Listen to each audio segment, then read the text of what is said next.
Prabhupada Ashtotar Sriman A.C. Bhakti Swami Sri Prabhupada ki jai. Jayam Nitya Lila Prashtam Vishnupad Paramamsa Parivakacharya Ashtotar Sriman Bhakti Siddhanta Surtako Prabhupada ki jai. अनंत कोटि वैष्णव वृंद की जय। नामाचार्य श्री ललिदास ठाकुर की जय। श्री रूप शिशनाथन भक्त रघुनाथ श्री जीव गोपाल भक्त दस रघुनाथ गोस्वामी प्रभु की जय। प्रेम से कहो श्री कृष्ण चैतन्य प्रभु नित्यानंद श्री अद्वैत गदाधर शिवासदि गौर भक्तवृंद की जय। श्री राधा कृष्ण गोपीनाथ श्याम सुंदर रघुनंदन गिरि गोवर्धन की जय। ब्रजभूमि श्री वृंदावन धाम की जय। नवदीप मायापुर धाम की जय। जगन्नाथपुरी धाम की जय। गंगामय जौनमय की जय। स्मृति तुलसीदेव भक्ति देवी की जय। सामवेद भक्त वृंद की जय। हरिनाम संकीर्तन की जय। ग्रंथ राज श्रीमद् भागवत महापुराण की जय। निताय गौर प्रेमानंदे। All glories to Sri Devotees. All glories to Sri Devotees. All glories to Sri Devotees. Glories, all glories to Guru Sri Gauranga.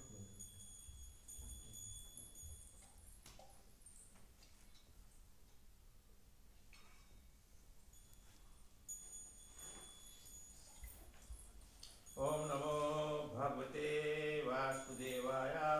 Om Namo Bhagavate Vasudevaya. Om Namo Bhagavate Vasudevaya. Om Namo Bhagavate Vasudevaya. Om Namo Bhagavate Vasudevaya. Om Namo Bhagavate Vasudevaya. So we are reading from the Srimad Bhagavatam, 4th Canto, chapter 31. Today's text is 17. Continuing with the instructions of Narada Muni to the Chetas.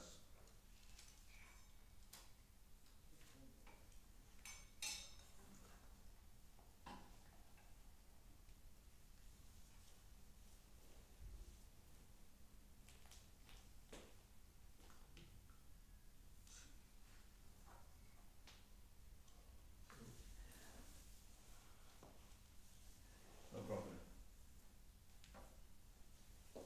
Yatha Yata Navasya Navasya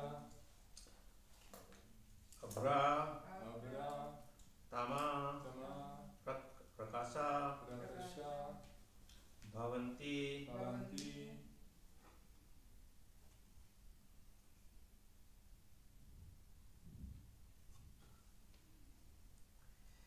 Kaliuga.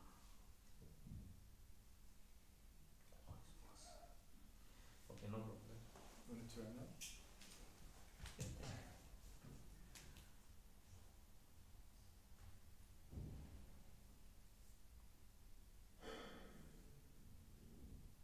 Okay, should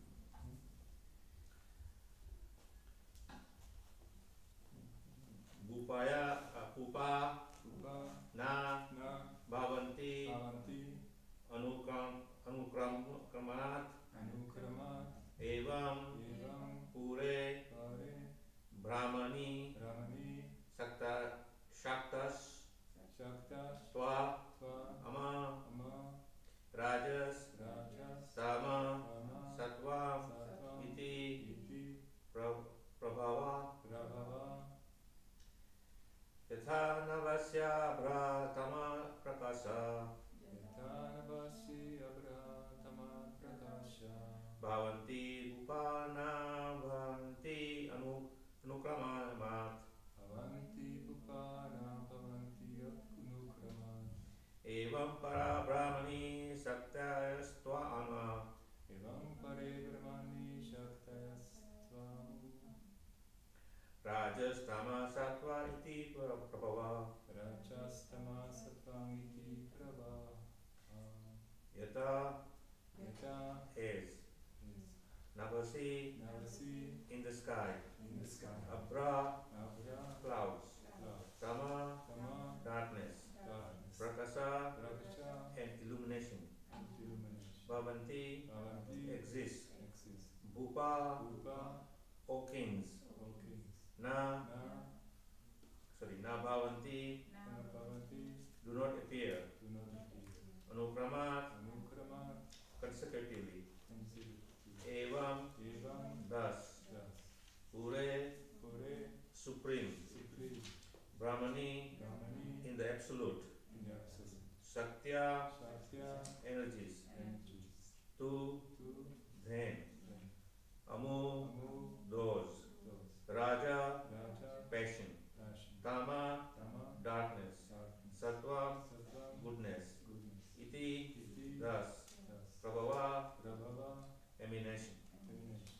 Translation and purport by His Divine Grace, A.C. Bhaktivinoda Swami, Srila Prabhupada.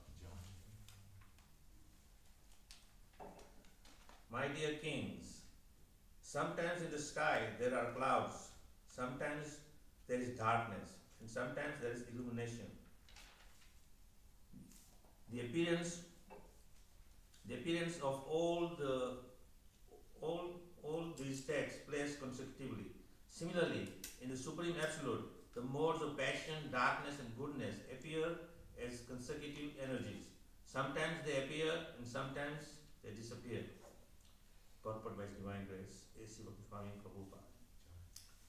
Darkness, illuminations, and clouds sometimes appear and sometimes disappear.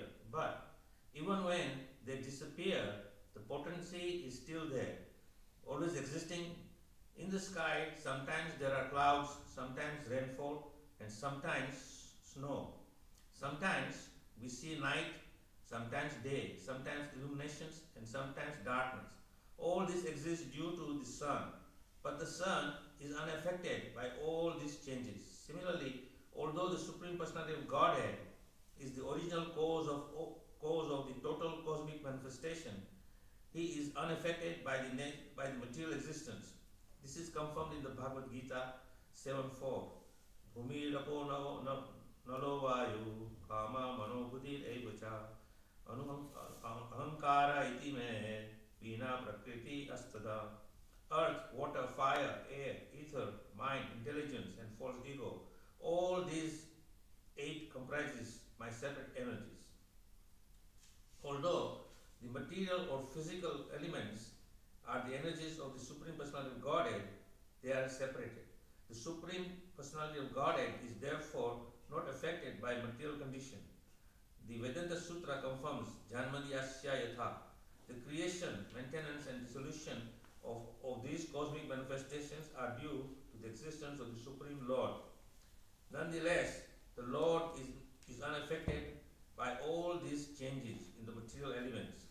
This indicates that the word prabhava or emanation, the sun always shines brilliantly and is not affected by the clouds or darkness. Similarly, the Supreme Personality of Godhead is always present in spiritual energy and is not affected by the material emanation. Brahma Samhita confirms this. Ishvara Brahmana Krishna Satchidananda Vigraha Satchitananda Anadiratil Govinda Sarva Karana Karanam. Krishna was known as Govinda, the Supreme Godhead. He has an eternal, blissful, spiritual body. He is the original of all. He has no other origins. And He is the prime cause of all causes. Although He is the supreme cause, the cause of all causes, He is still Parama, transcendental. And His form is Satchit Ananda, eternal, spiritual bliss. Krishna is the shelter of everything, and this is the verdict of all scriptures. Krishna is the remote cause, and the material nature is the immediate cause of the cosmic manifestation. In the Chaitanya Charitamrita, it is said that understanding Prakriti or nature to be the cause of everything is like understanding the nipples or the necks of a goat to be the cause of milk. Material nature is the immediate cause of the cosmic manifestation, but the original cause is Narayan, Krishna. Sometimes people think that the cause of the earthen pot is the earth. We see that the potter's wheel is sufficient amount of earth to produce many pots. And although unintelligent men will say that the earth is the wheel, earth on the wheel is the cause of the pot. Those who are actually advanced will find that the original cause is the potter, but who supplies the earth and moves the wheel. Material nature may be helping factors in the creation of the cosmic manifestation.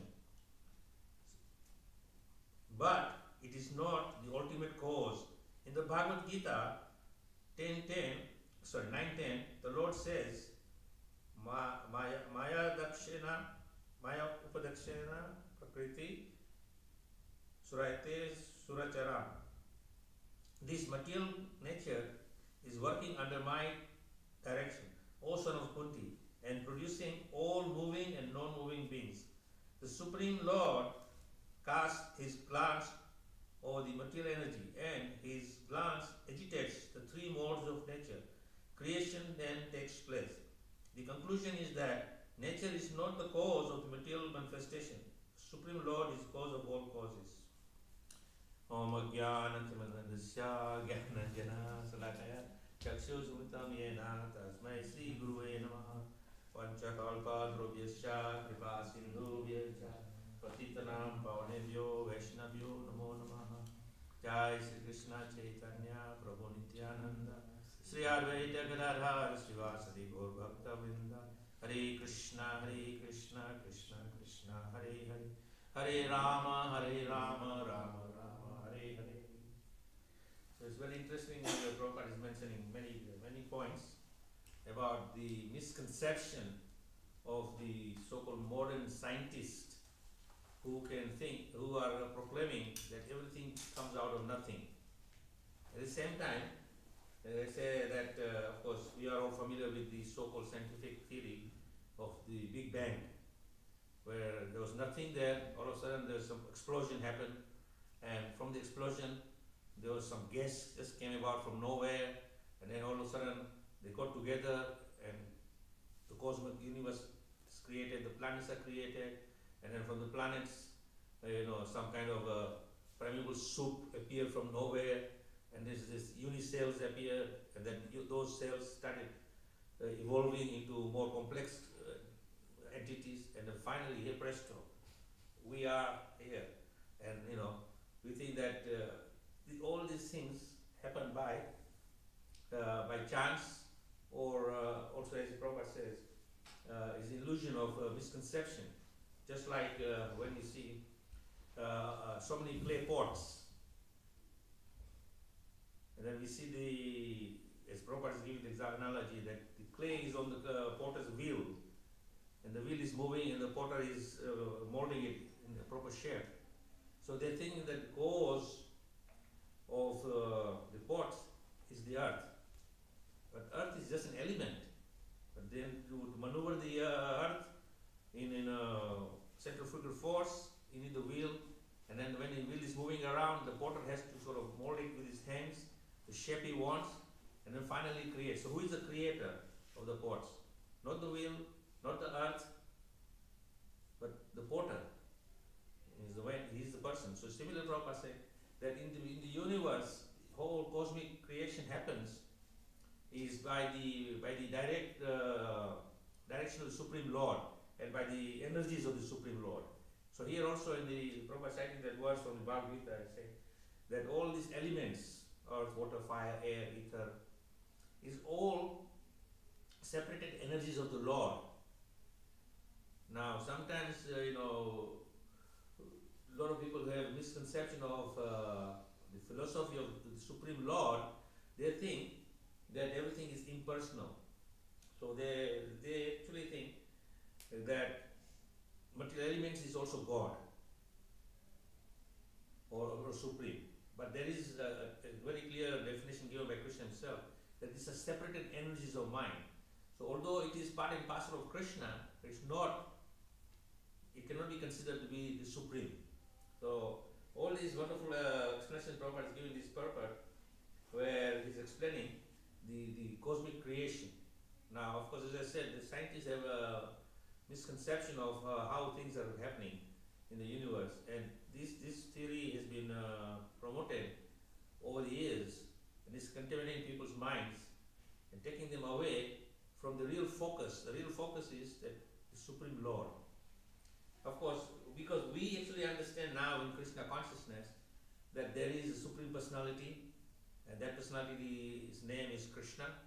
He is the primeval source of all sources, and this is mentioned through the scripture citations. The Brahma Samhita is citing that Krishna is cause of all causes, and so forth. So Because we have this understanding, then we accept that yes, there is the creator and there is a creation.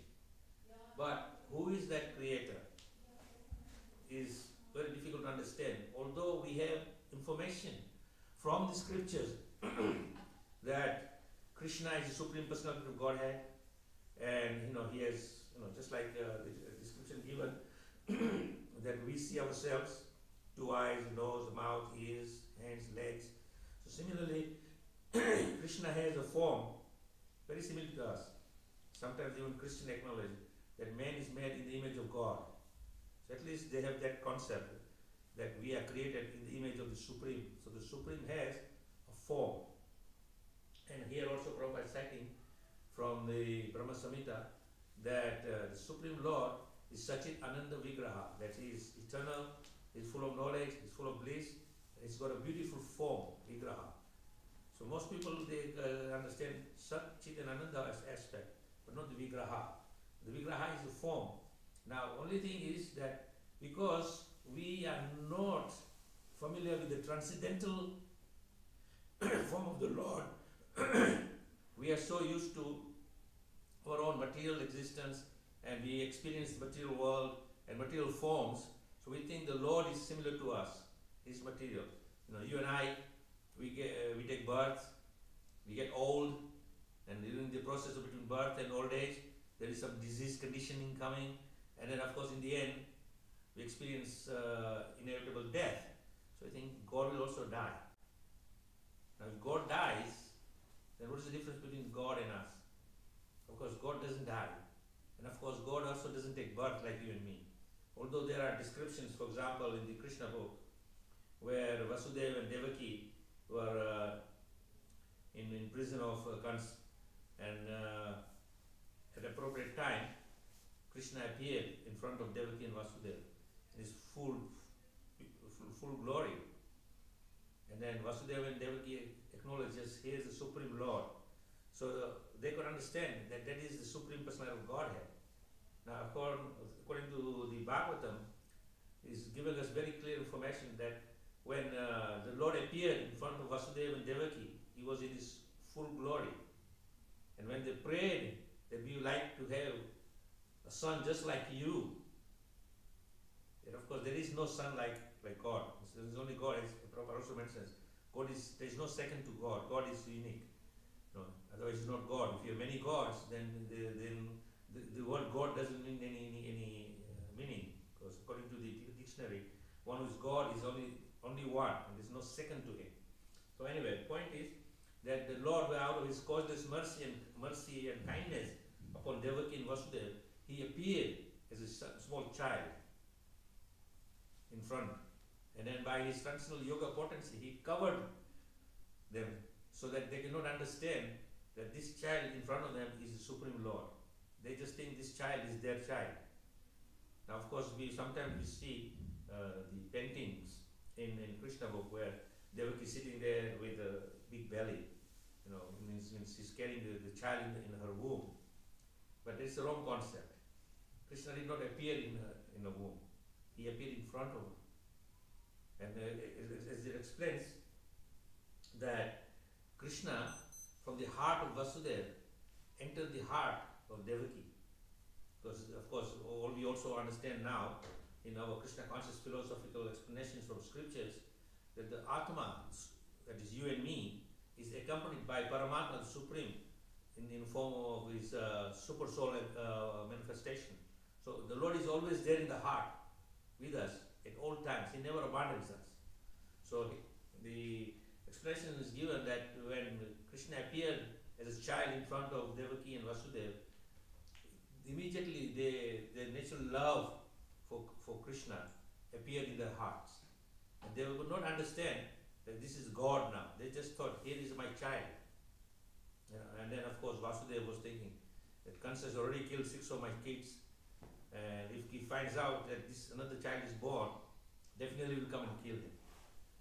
So by Krishna's arrangement, he gives him that you take me across the Yamuna to Nanda Maharaj and present me to Nanda Maharaj as his son, and there's a child born to Nanda Maharaj, you bring him here. So of course, now when we read this story of the appearance of the Supreme Lord to Devaki and Vasudeva, and then he is a child, in the dead of night, in midnight, he's taken across Yamuna into Gokul, where Nanda Maharaj is also celebrating the birth of his child. And when we read this story, we think, well, it's a nice story, because we are also so much brainwashed into fairy tales. Most of us, at least, we are brought up in Western world, and we are very familiar with the story of Snow White and the Seven Dwarfs, or the princess who kissed the frog and became a wonderful chivalrous prince, and then whipped her off her feet and married her and went into the horizon and lived happily. Well, this kind of stuff is kind of Disneyland fairy tales.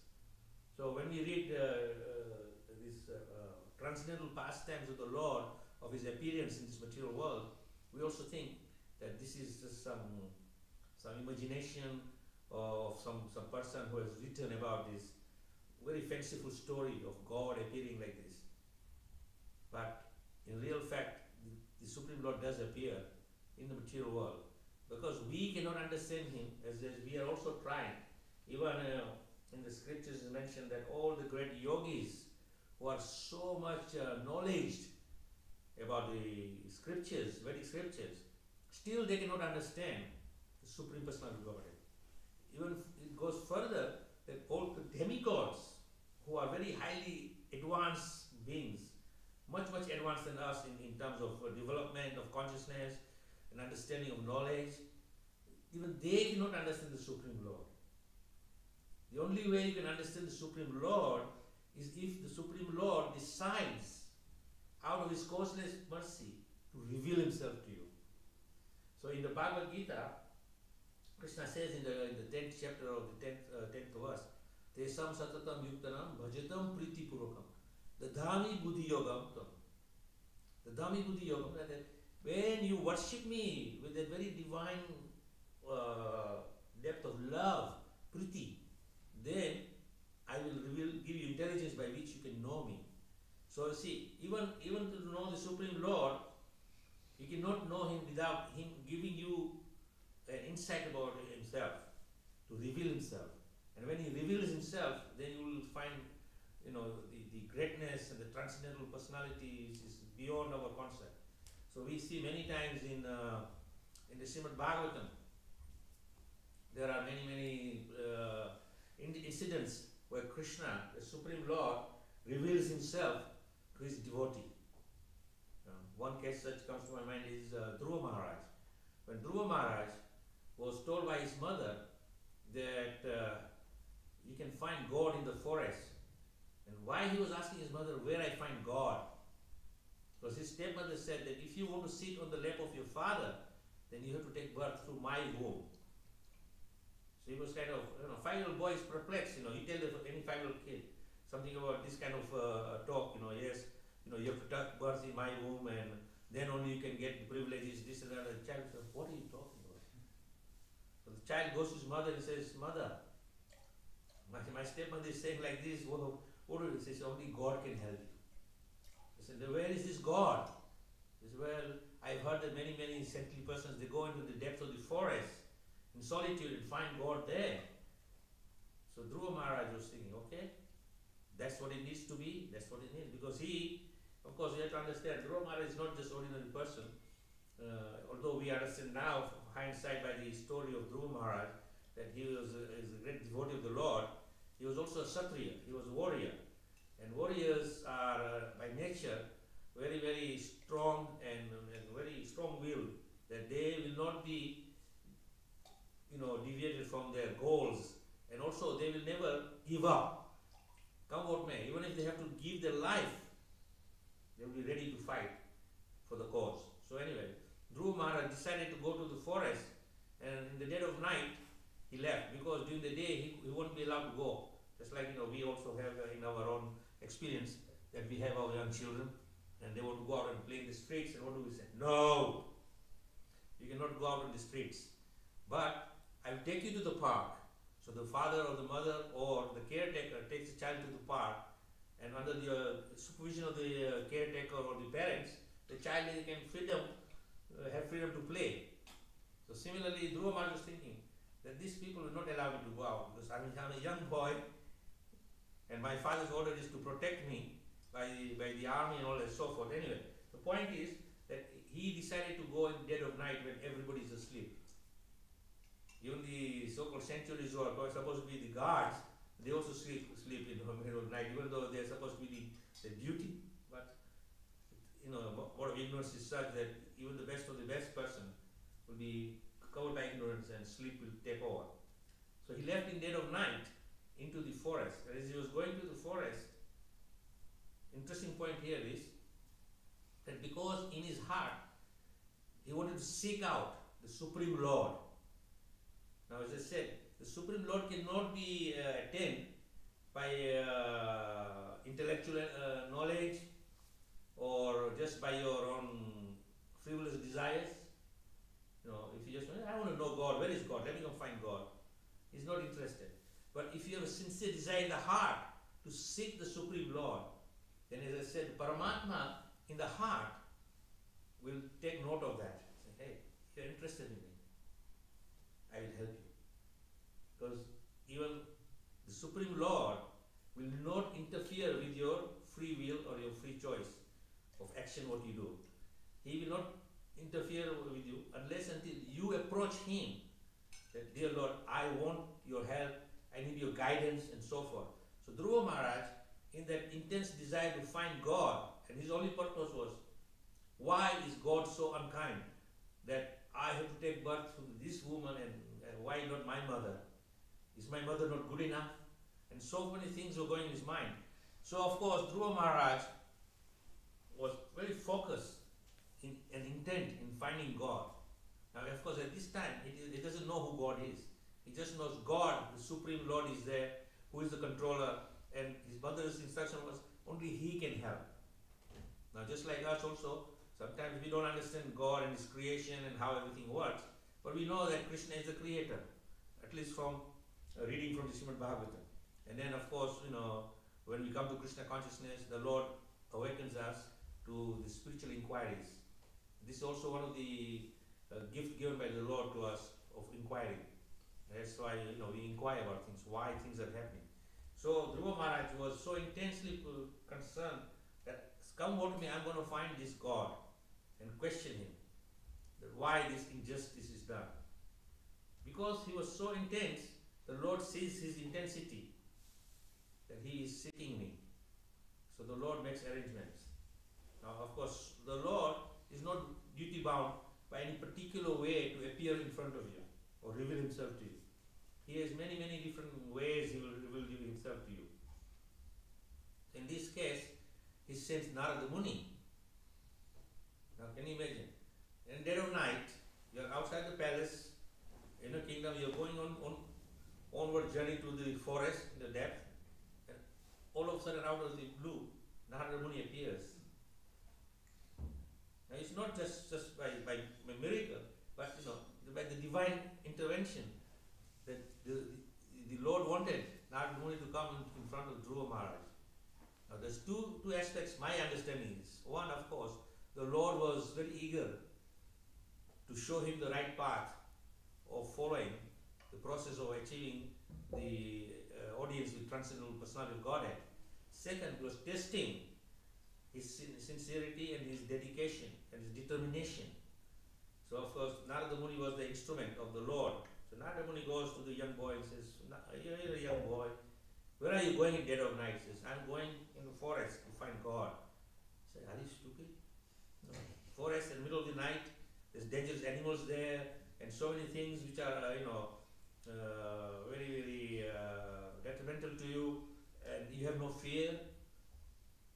And what will your parents say when they find you missing in the morning? So many things. Narada Muni is convincing you now to see how much it is determined. And Dhruva Maharaj, being a Kshatriya, with all due respect, Narada Muni, I have great respect for you, O saintly person. But if you are going to be an impediment on my path to find God, then move out. I am not interested go, come what may. So Narada now says, yes, this young boy is not just frivolous in his desire to find God, but he is very determined to find God. So then Supreme Lord, through the instrument of Narada Muni, he instructs Dhruva Maharaj how to find God and how to connect with God. So of course, as I said in Bhagavad Gita, Krishna says, Tesam satatam yuktanam bhajatam pritipuram. Bhajata means you worship the Lord with love and devotion from your heart. And how is that love and devotion expressed? Narada Muni is giving him that transcendental mantra, Om Namo Bhagavate Vasudevaya. So he is initiating Dhruva Maharaj into the mantra which will invoke the presence of the Lord. To say, now my dear boy Dhruva, when you go in the forest, you find a solitary place, you sit down and you chant this mantra, Om Namo Bhagavate Vasudevaya. So Dhruva Maharaj was very determined, come what may. Now he has received the mercy of the spiritual master, got initiated into the mantra, and is gone into the forest. And he's chanting. And he's chanting with determination, and then every breath he's thinking, I'm wasting my time. So I'm chanting, and I'm looking for food, and I'm doing this, I'm doing that. So slowly over the 6-month period, as we read the story of Bhagavatam, revealing Dhruva Maharaj's journey, within that 6-month period, he decided, now enough is enough. I'm wasting too much time. Time is very precious. I'm going to even stop breathing and eating. I'm just going to focus. In breath, out breath. Om Namo Bhagavate Vasudevaya. Om Namo Bhagavate. And that's all he was doing. And this was so strong, his determination, that because he stopped breathing, the whole universe stopped breathing. And all the demigods were like, what is going on? Who is this person performing so much severe austerities that we are having difficulties here? So all of them ran to Brahma. And then Lord Brahma said, will I find out who is this? So Brahma came down and saw this little boy doing these immense austerities. So then Lord Brahma goes to the Supreme Lord and said, dear Lord, this little boy is asking for you. I will not do. You have to go. So of course the Lord comes and gives him his divine audience. And when he gives divine audience and reveals himself, then he connects with the Supreme Lord. And when we connect with the Supreme Lord, by his divine will of revealing himself to us, then what happens? We forget everything. Only thing that matters is the Supreme Lord to us. And it's you and the Lord. Jai Jagannath. When the Lord is appearing at the right moment. So, when the Lord appears, we forget the whole universe. We forget all material conditioning. We forget all material desires. We don't want anything. Now we know from Bhagavatam, the story of Dhruva Maharaj, is that he was determined. First he wanted to see the Supreme Lord. And then when he sees the Supreme Lord, he wanted to question him why this injustice done. And then on top of that, he said, now that and I heard that you can give anything one desires, his desire was to have a kingdom greater than that of his grandfather. Now the greatest kingdom in the material world is Brahmaloka. This is the highest planet. Then beyond Brahmaloka, you cross a very fine line into the spiritual realm where the Vaikuntha planets are. So he wanted a kingdom greater than his grandfather, Brahmaloka.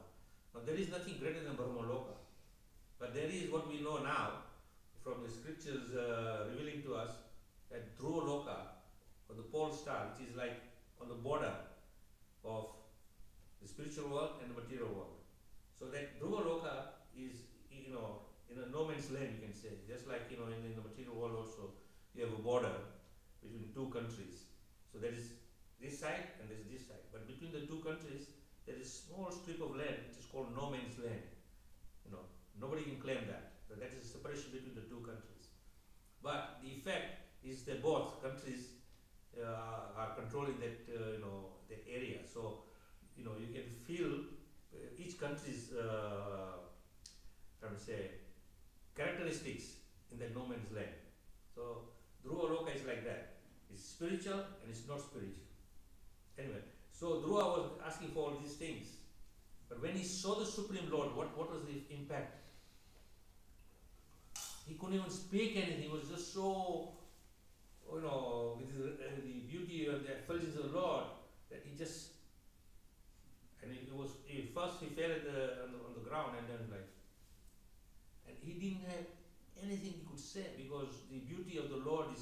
mesmerizing.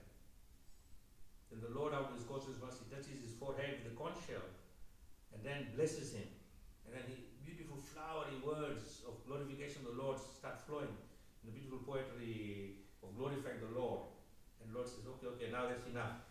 I know why you came to see me. And then the Lord is asking Dhruva Maharaj, okay, you've come to me, you did this austerities, now I'm here, what do you want? Come on, ask for it. So the Lord knows what he came for, but the Lord wants to hear from his own mouth what he came for. And Dhruva Maharaj said, I want nothing now, my dear Lord. Now that I've seen you, this material world is tasteless. You're saying that, the analogy is given that I was looking for a rare diamond in broken pieces of glass.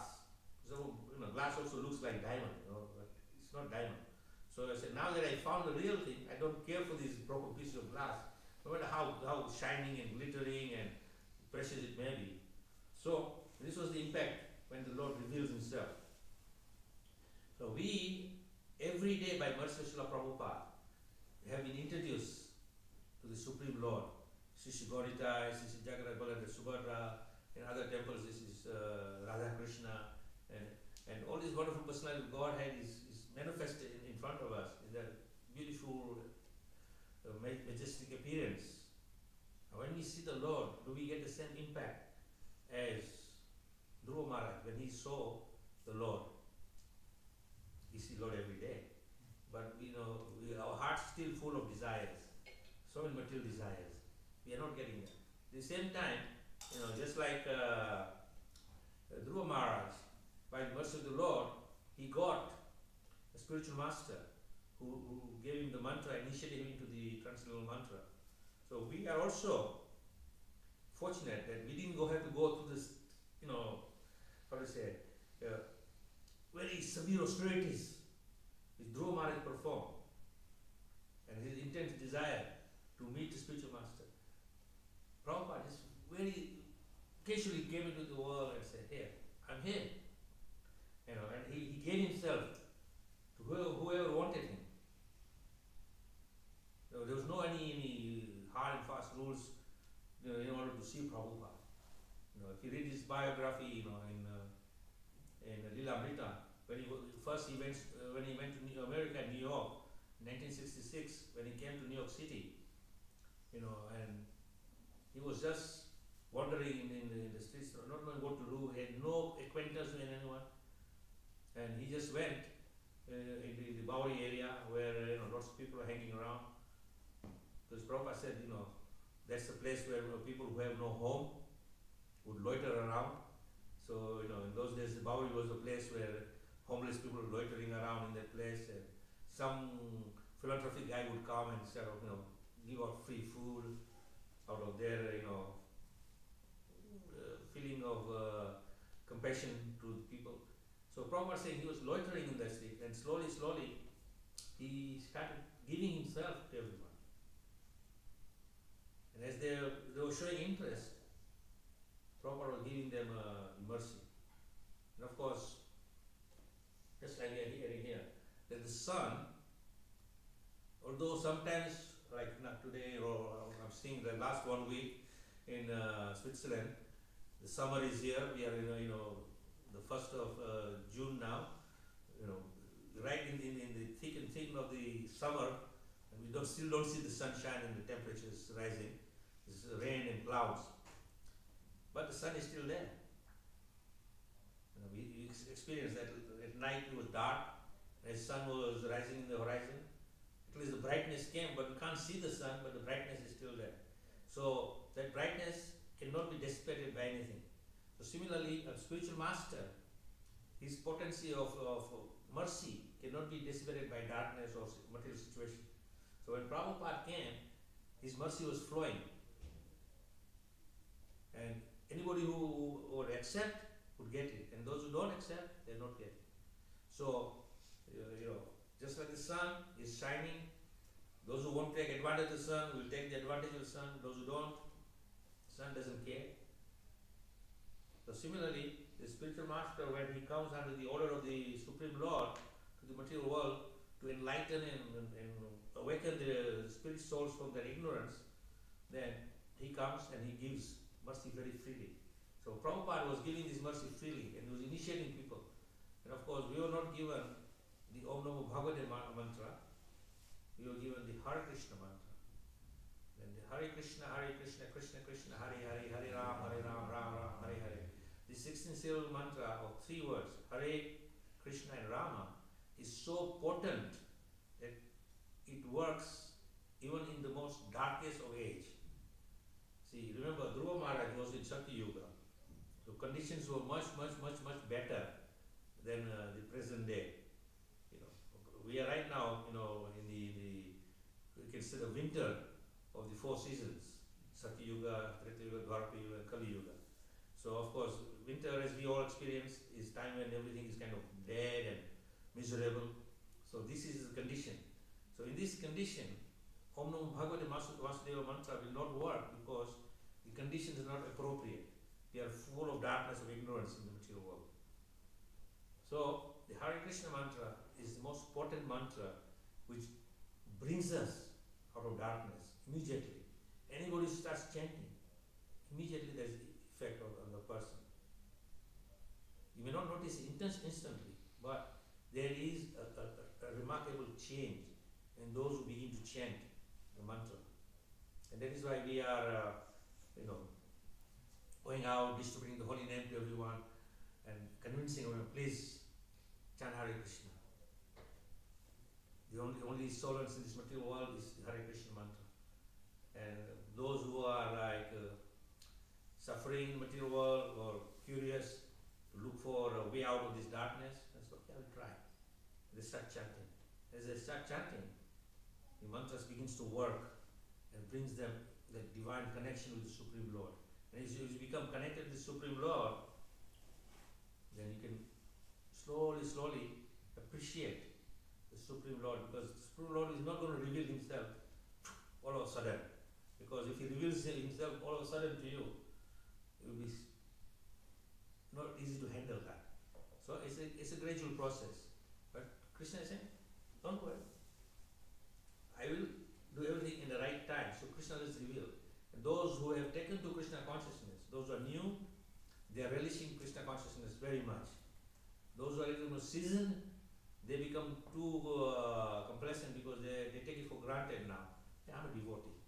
Now I'm chanting Hare Krishna, Hare Krishna. No, it's okay, this is my duty. But we are not doing with that intensity. In the beginning, most people do with intensity. So I will give you my own example. When I first got one book on the street, I was not interested. But I was forced to take the book. Simply because I had the right color. Because the devotee was distributing books. He said, you're Indian, means you must be Hindu. If you're Hindu, then this is a Hindu book, you must take. I said, why you want to take my book? I don't need you to tell me what I should do and what I should not do. So of course in my arrogance of my pride, hey, I know I'm a Hindu, I know. What are you going to tell me about my Hindu religion? So anyway, my arrogance was there and all this, but he convinced me to take the book. So I took the book, and 6 months later, I had nothing to do, I was bored out of my mind, and the Lord in the heart said, hey, wake up, see that book, pick it up. And I picked the book up, and I started reading it. I read the whole book. It was 9 o'clock at night, and 6 in the morning I'm still reading. All night I read. Now, in normal circumstances, when you go to school, you have different subjects you're studying, and you're given homework, and you want to finish the homework as quick as possible, then you can go out and play with your friends, or you can watch television, because you're not interested in reading anymore. And there's no intense incentive to read. But you have to do it because after sometimes you have to give exam, and during the exam they will test you of what knowledge you've learned and so forth. But here, there was no exam for me, there was no pressure on me to read the book, but the Lord in the heart said, this is what you need, because you're asking for me, you're looking for me. So of course I read the book, and after I finished reading the book, immediately I understood what Srila Prabhupada is saying, and what is the goal of human life. And all of a sudden, overnight, I had a complete drastic change of my outlook to the world. I said, my life belongs to Krishna now. And then I started chanting Hare Krishna. Now, because I didn't have japa mala, so I was doing Hare Krishna, Krishna Krishna, Hare Hare, Rama, on my fingers. And then eventually I went to the temple and got myself a japa mala. And every day I was going Hare Krishna, like real intense chanting. And then after some times I said, okay, this is it. I'm going to leave home. I'm going to join the temple. And I joined the temple. Now, 45 years later, I'm going Hare Krishna, Krishna. Yeah, chanting is required. This is the thing to do. But that intensity, which I mean, this is my own experience I'm sharing with you, is that the intensity which I had when I first started chanting when I was a young 21-year-old was different than it is now 45 years later. I wish I can develop the same intensity now. Then I would probably, acquire connection to the Supreme Lord even quicker. But Krishna says things happen in his own time. Don't rush. But that doesn't mean that we take it, easy and say, oh, it's okay, I have plenty of time. Nobody's plenty of time. 1 minute you're here, next minute you're gone. So time we should not take for granted, but at least we should use whatever time Krishna has permitted us, use it properly for our own spiritual development. So the whole concept of learning from Bhagavatam is to develop an understanding of step by step how we can get closer to Krishna. And as Dhruva Maharaj was chanting and Krishna revealed himself, similar to us also, we have that revelation of the Supreme Lord. He has appeared in front of us. Every day he appears. So, but we are not having that same impact of freeing ourselves from desires.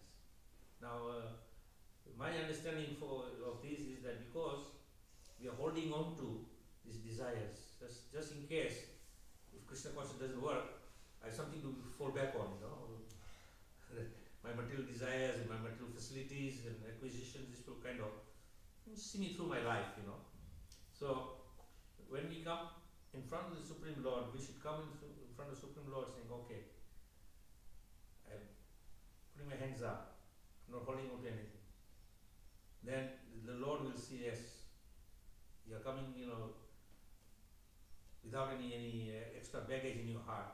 I'm going to fill that bags with so much love and spiritual experience that you will not want anything else. But we have to give the Lord opportunity to give that to us. He will not force onto us. So, in our prayers, we have to kind of create that intensity in the heart, like Dhruva Maharaj, that yes, I want to see the Lord, come what may. And when we have that intensity, then we will understand the Supreme Lord.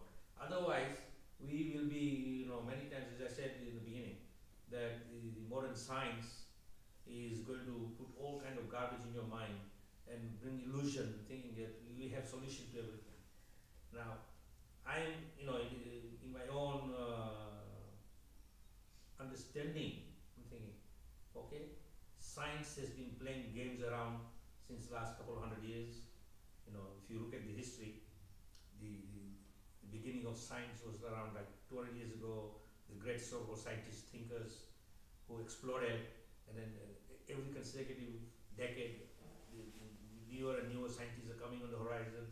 They're coming with newer and newer, far-out explanations and theories of explaining, creation and giving a false sense of perception that science has got solution to everything.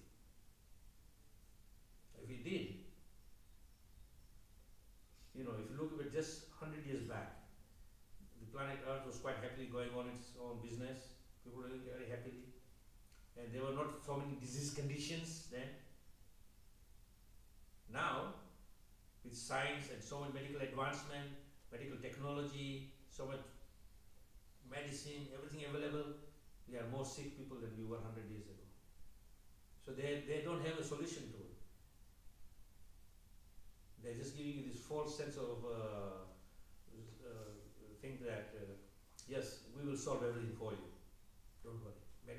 Medicine has, the magic formula of resolving all your disease conditions. Same time, science will bring up so much more technology where it will be free from all this burden, and you will have a very, very comfortable life and luxurious life. But we see we have all the modern facilities now, all the sort of kind of say modern technology of sense gratification at your disposal. Everything is there. We're still suffering. It's not resolving any issues. In fact, they're getting more complicated. So, Bhagavatam is teaching us very simple that if we connect with the Supreme Lord through the process of bhakti, it's very simple. It's not some kind of a very high level science you got to know. The science of bhakti is very simple. We just give ourselves to the Supreme Lord in our surrender to the Supreme Lord and say, yes, you are the controller, I am the controlled. Let the Supreme Lord control you. Then the process Prabhupada has given us by the mercy of Sri Chaitanya Mahaprabhu, the holy name, chanting the Hare Krishna mantra is all given to us. Everything is there. Prasadam is there, chanting is there, good association is there. The most favorable situation is at our disposal. We just have to accept this and slowly, gradually, with our determination, follow the path of bhakti, and very quickly we'll make advancement to the extent that this material world, as Prabhupada said, the phantasmagoria of material world, with those flashing lights, and it's gone. We have the best enjoyment here. We'll be tasteless. We won't have any attraction for that. So we have to come down to that level, and that level can only come if we follow the Prabhupada's simple formula: simple living, high thinking. So we have to minimize our living to the simplicity, basic needs. What you Prabhupada not saying you give up everything. He's saying just live simple. Now if you have simple needs, then there's no complication. But if you have so many needs, then life becomes so much complicated. And to fulfill all the needs of your desires and all these things you need, then you are completely get lost and entangled. So you need a very simple mind. And when you have a simple mind, you have a simple living. And the simple living, then the rest of the brain is used for higher thinking. Now what is happening is we are higher living and simple thinking. So our thinking already becomes very simple. So simple living, high thinking should be there. And when high thinking means 24/7 your mind will be focused. How I can remember Krishna, how I can serve Krishna. Then every moment it will be very, very pleasant because you're focused on Krishna. Wherever there is Krishna, there is no darkness. Where there is sunshine, there is no darkness. So here again, Prabhupada is likening Krishna like the sun. Where Krishna is present, the darkness is removed. So when you are thinking of Krishna, He's with you. And we are not thinking of Krishna, He's there, but it's like the sun covered by the cloud. So the Paramatma is in the heart, but you cannot get the impact of the sunshine because it's covered by the clouds of our illusion, our material desires. So to free it out, then the brightness will come. So on that note, I'll stop here and hope we can try to achieve that goal of simple living, high thinking. Okay, Hare Krishna. Anybody, any comments, any questions? Stop. Maharaj, thank you for the lecture.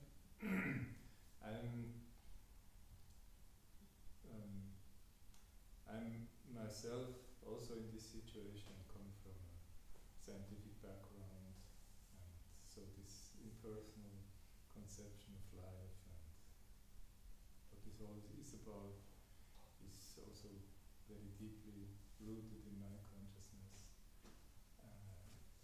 So now I have the possibility to serve the Lord on the altar regularly,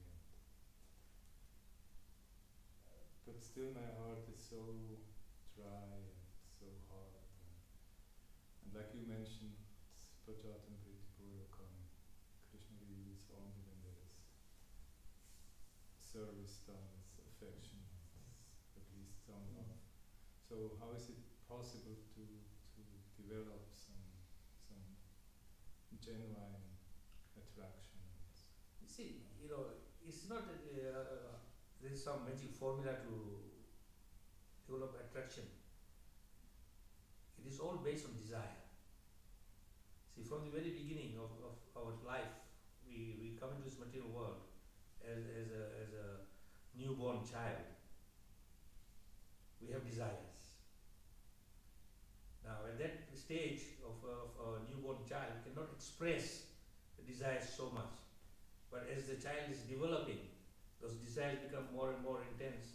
And also, when the mind is opening up, then your ability to express the desires is there. But before the desires are there, but to express them wasn't there. So I give this example that you look at in the springtime, the rose bush is there. It's just new leaves are growing, and the birds are appearing, but it's still not in its full glory. That's a newborn child. But as the days go past, the bud is opening, and the full blossom of the flower comes. And when a flower is fully blossomed, then you can see like a beautiful rose, it's all beauty. So the child, when he's born, is like that bud. It's not fully blossomed yet, but it's blossoming. As it's blossoming more and more, then that the ability to express the desire is there now. So now you can express your desire, more and more, by language or by action, and then you fulfill those desires. So we all have desires. Now, question is, do we feed our material desires for sense enjoyment, or do we feed our desire with spiritual desires? Because desire is there; it cannot be taken out. It is part and parcel of you. So you have to see that those desires, how do you mold those desires? So when we become spiritually awakened, then we know at least through our own intellect between the right and the wrong. So now we are awakened to spirituality. We know what is the right thing to do. We have access to the scripture knowledge. We have access to saintly persons whom we can interact and discuss. So sadhu sangha is there, scripture is there, all these facilities are there by the Lord's divine arrangement. Now question is, our desire has to be there, focused in the spiritual direction. And when you have that desire for spiritual things, then Krishna will see. And Krishna very clearly says also in Bhagavad Gita, Yatha mam prapayante. As you reciprocate with me, I reciprocate with you. So as your intense desire increases for me, then I will also reciprocate with you.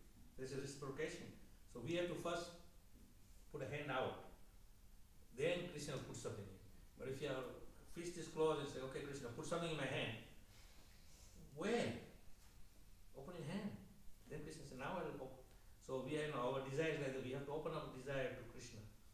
So facilities are there, everything is, arrangements are there. We just have to participate. Now, as I said, it's not going to be an overnight change, but the change is gradually going to happen. And if you look at your own self, that prior to you becoming spiritually awakened, what was the state of your mind, what was the state of your condition, and what is your state of condition now for practicing Krishna consciousness, you will see there's a remarkable change.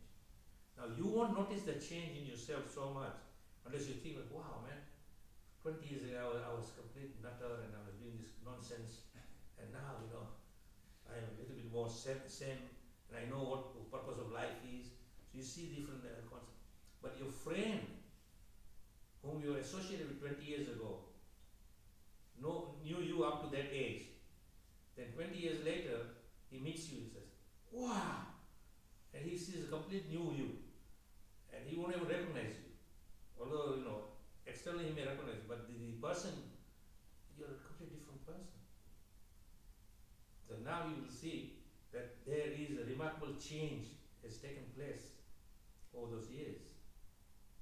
may not notice it, because just like every day you get up in the morning and you put your tilak on, you see yourself in the mirror, and you say, well, I look different now. No, you don't think like that. But if you just for a moment you stop and say, I'm 66 years old, and I've got grey hair, I've got wrinkles, my eyes are not very working properly. There's so much change taking place. Now, when I was in my prime of 20 years old, it's a whole different ballgame. It's not the same person. And I don't even feel the same person anymore. So, there is a gradual change takes place by the process. We have to let the process work. And if you let the process work, then it will work as fast as we want or as slow as we want. So Krishna is saying, I'm not in a rush. You have limited time. I have unlimited time. Because for Krishna there is no time. There's no beginning, no end, no middle. You and me, we have our beginning of our existence, at least in this body, and then there's the end to this body. And we take another body, and then we start the cycle again. But unfortunately, we cannot remember where we stopped in the previous life. We just continue with a sort of fresh new life. As Krishna says in Bhagavad Gita very clearly to Arjuna, you don't remember this, but I remember my past, I remember my present, and I also know my future. So Krishna has time. So Krishna is the embodiment of patience. So I have a lot of patience. But you take your time. How fast you want to come to me, how slow you want to come to me. As you want, I will make arrangements. So the desire is there for serving the Lord, and if more and more you have that intense desire, then Lord will reciprocate, and you will feel a lot of that intense attraction for the Lord, and you won't want to be away from the Lord. And you will carry the Lord in your heart, in your mind, and everywhere you see, you will see Krishna. But you have to have that desire to see Krishna everywhere. Krishna is everywhere. In the 7th chapter of Bhagavad Gita, what is Krishna saying? I am the fragrance of the earth. So when you smell the fragrance of the earth, Krishna is there saying, this is me. It's like you take a rose and you go, and you find the fragrance of the rose and you say, wow, this is great. Of course, nowadays we have Kali Yuga roses, which looks very beautiful, but it is hybrid with no fragrance in it. But natural roses has intense aroma. And if you have a garden full of rose plants, it's a natural roses. On a nice day when the breeze comes, it's carrying that aroma. So wow, this aroma means there's roses here. Even though you may not see them, by the fragrance there's rose bush. Then you know that the rose is there. Similarly, when you smell the fragrance of the earth, Krishna is there. Krishna says, I am the fragrance of the earth. So we have to kind of connect with this. I'll quickly, share one story of mine. I was driving in Florida, and I was going towards Orlando. It's a long stretch of road, 100 miles. And on either side of those 100 miles is huge orchards of orange country. So when I was driving, it was a nice summer's day. So I had put my windows down and I was driving down. And the orange trees were in full blossom of orange flowers. The fragrance is amazing. So I was driving down. And I couldn't see the trees, but the air was filled. And then of course I realized from my own map where I am. I'm now going through Orange County, where it's all oranges everywhere. And I went almost 50 miles down the road. And I said, wow, this is good. I made a U-turn and went back up the road. Because the fragrance was so good, so I would drive again 100 miles an hour. Because I was so enticed by the fragrance, and the freshness of the smell was so beautiful. Yeah. But the point is that because the fragrance was so beautiful, you're attracted to it. Now, on the other hand, I could see the flowers on the orange trees, because they were like maybe 100, 200 meters on the other side of the road, which is fenced, and you can't see them. But fragrance. So I was driving, I was so much captivated by the fragrance that said, I went back again and drove again for another an hour and a half just to get the fragrance.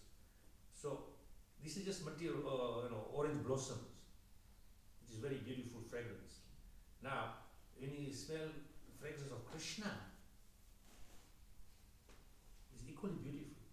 But because our senses are gross, so we can only smell gross fragrances.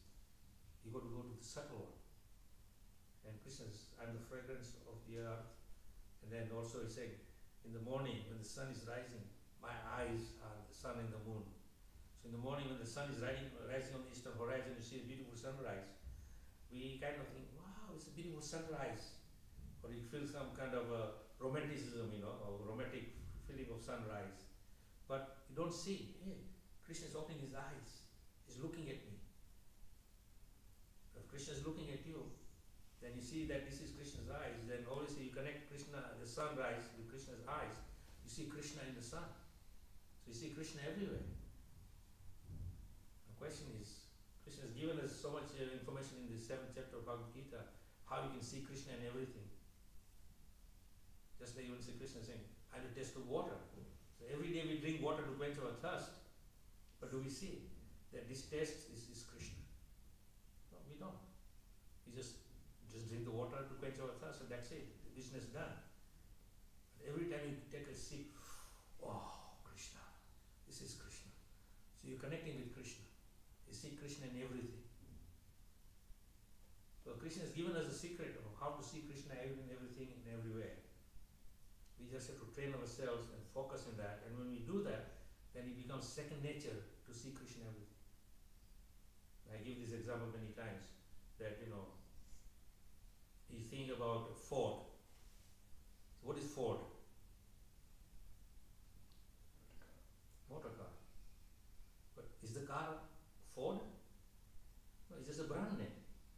So the guy, Mr. Ford, he was sitting somewhere in Detroit and saying, okay, automobile, I'll make a car and give the car a name Ford. So he gave his own name, Mr. Ford. We have a very wonderful devotee, Amrish Prabhu. And his name is Alfred Ford, but Prabhupada changed from Alfred to Amrish. But his surname is Ford. So what it is that the Ford brand name is so popularized everywhere. Wherever you see a Ford car, or a car which is made by Ford company, say this is Ford. But it's not Ford. It's just a car. It's a vehicle. It's an automobile. But immediately we relate that to Mr. Ford, who is given his nameplate. So similarly, when we see everything and relate everything to Krishna, then we see Krishna in everything. Now, I would say that there is one brand of car called Maruti in India. Maruti means Hanuman. There's the name of Hanuman, Maruti Nandan. So Hanuman's name is Maruti. Now, when you see a Maruti car on the roads in India, do you think Hanuman? No, you think car. But if your mind is properly focused, you see the car and say, wow, Hanuman. Then you're thinking of Hanuman. Who is Hanuman? Hanuman is the greatest devotee of Lord Rama. So when you think of devotee of the Lord, then devotee of the Lord is not different from the Lord himself. So Hanuman means Lord Rama also.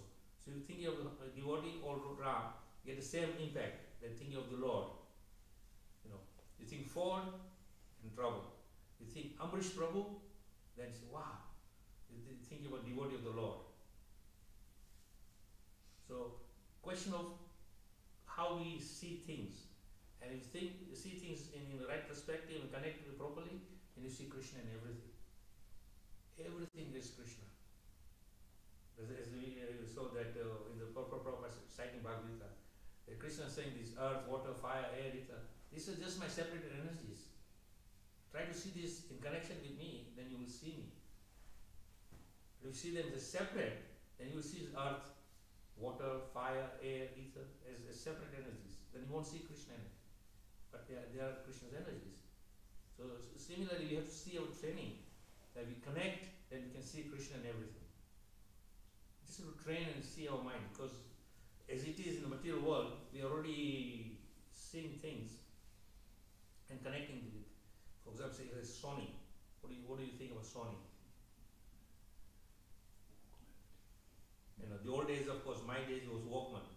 Now Sony is making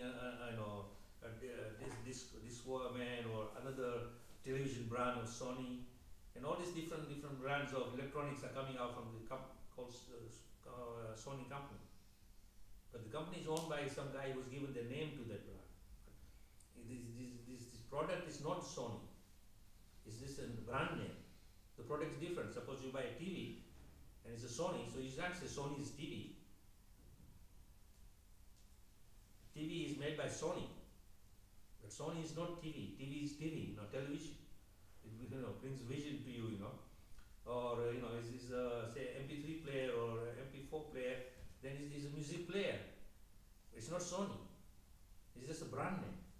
So already in the material world, these so-called advertising companies are putting all these things in our brains and connecting this with different brand names to different products. So when we connect ourselves with these products and these brand names, we have to train ourselves. Krishna is the brand name and product is Supreme Lord. So you connect with that brand, with Krishna, everywhere Krishna, then you can't go wrong. You just have to see Krishna in everything. Then that attraction will come naturally. Because the part and parcel of the practice of bhakti is that the more and more you be purified by the process of bhakti, of chanting holy names, the more and more you will be attracted to the Lord, to the point where nothing else matters.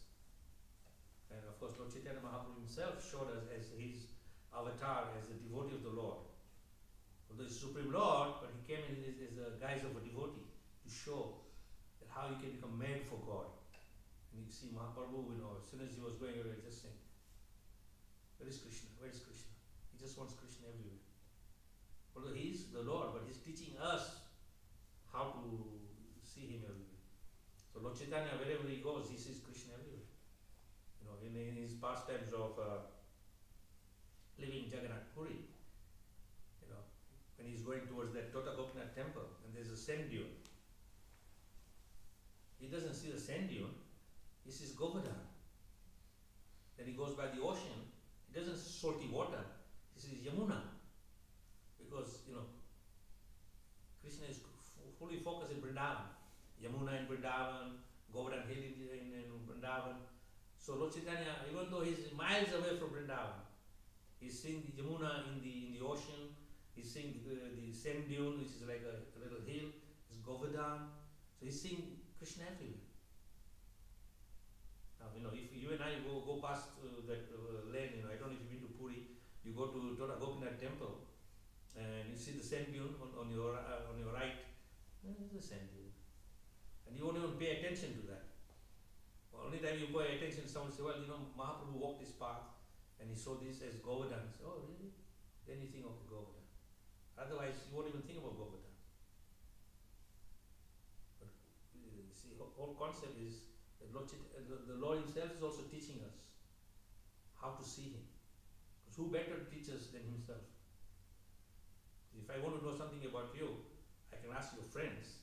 They may tell me something about you. But if I ask you about yourself, then who better to tell me about yourself than yourself? Because you know yourself better than anybody else. So the Supreme Lord knows himself the best. And therefore, he is teaching us how to know him. But it will happen gradually. It's not, as I said, it's not an overnight process. But Krishna has given us a free choice in our how fast we connect with him. So Krishna says, if you want to come on a bicycle to me, you come on a bicycle. If you want to come on a supersonic jet, you can come by supersonic jet. Jet goes, and the bicycle is going, floating away. And he says, if you forget the bicycle, you want to walk, you can walk step by step. It's okay. So this question was put to Prabhupada by one disciple on a morning walk. He asked Prabhupada, Srila Prabhupada, how quickly one can become Krishna conscious? Prabhupada said, 1 minute. So you can become completely Krishna conscious in 1 minute, or it may take one lifetime. It's up to us. Or it may take many lifetimes. just recently we were celebrating the disappearance of Jayananda Prabhu. Jayananda Prabhu joined the temple in 66 and 77. Around 10 years later, he left his body. And Prabhupada said, he's gone back to Godhead. And the devotees who were glorifying Jayananda Prabhu said, he perfected Krishna consciousness in a short time of 10 years. So, Jayananda, because he was focused on Jagannath. From the very beginning, he had some divine attraction to Jagannath. So he was like thinking day and night Jagannath, how to make the Rath cart, how to take care of the Rath cart, how to do Rath Yatras. And it was just Rath Yatras, Jagannath. But he was so focused. So, you can become Krishna conscious in a short time or in a long time. He said this might take place. Prabhupada said 1 minute or one lifetime or many lifetimes. Krishna is up to you.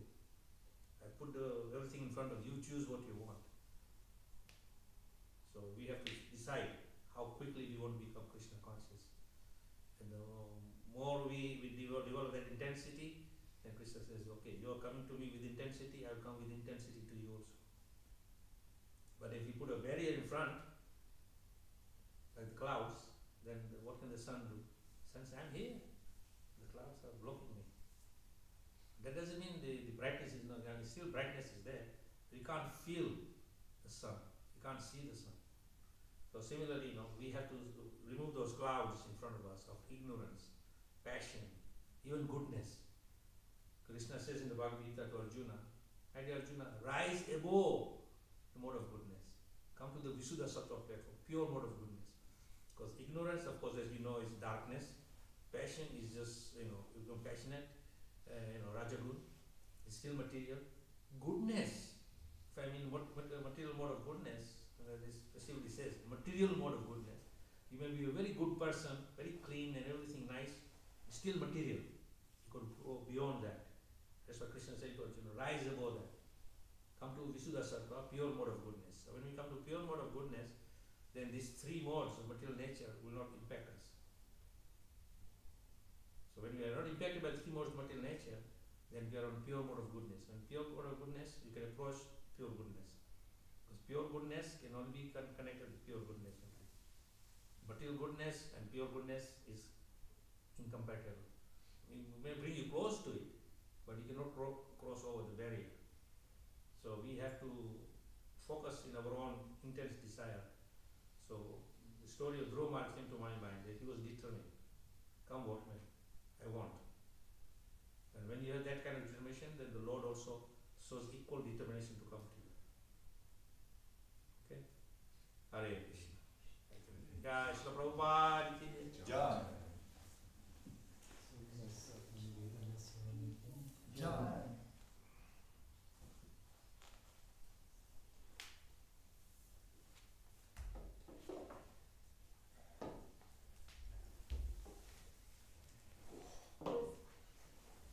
Hare Krishna. Okay. So, what time is the program here today? 3 hours too? When for the program? 10 o'clock we will start coming? Where's the wedding going to happen? Oh, that side, huh? Okay. Okay. No problem. I've been invited for the program. I came specifically only for the program, otherwise I was here just 10 days ago. Yes. Okay, no problem. Okay, Hare Krishna.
man selber kann schneiden. Ja, ich hätte es selber nicht, aber sie haben auch etwas parat. Weißt. Okay, okay. So, das ist auch für? Ja, wir haben jetzt gedacht, ich höre das für den Prabhupada und